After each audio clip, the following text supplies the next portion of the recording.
Good morning. It is 11:30 a.m. and I've already seen this twice today, so I figured I'd make a video about it.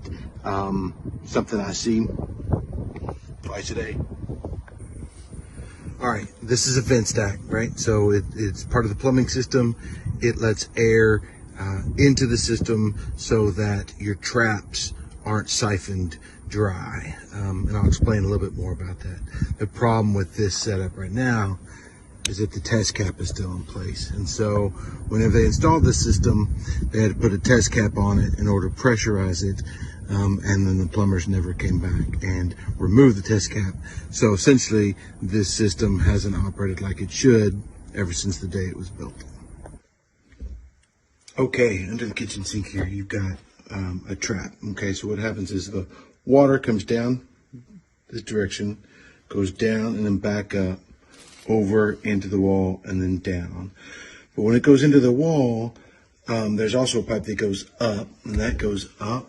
Sometimes it'll go around, kind of like the cabinets. It'll go up, and it'll go up to that plumbing vent stack that we just saw. All right. What this is designed to do is to hold water in it always from about this level down. And you want it to hold water so that sewer gases don't come back into the house this direction, right? So it's called a trap because it traps water into it and it keeps sewer gases out. When you don't have a proper vent, since this one's capped off, what can happen is the water will get siphoned out and down. So as that water travels up and then goes down that wall, there's no way to break the siphon.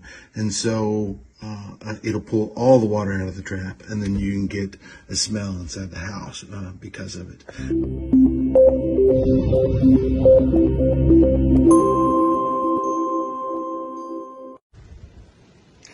Now, I showed you the kitchen sink. Sometimes you'll see this at toilets too. You'll flush the toilet and you'll hear air bubbles kind of coming back up out of it. Sometimes you'll get where toilets will kind of siphon dry. So as you flush the tub nearby, it'll kind of pull water out of the toilet and stuff like that as well. So it can happen in a couple different ways. The thing about it is it's easy. You just get up there with a saw and cut the top of it off, or sometimes they're little thin plastic. You can just knock a hole in it. And so it's a really easy fix, but you'd be surprised how often we see that on homes that are 10, 15, 20 years old sometimes.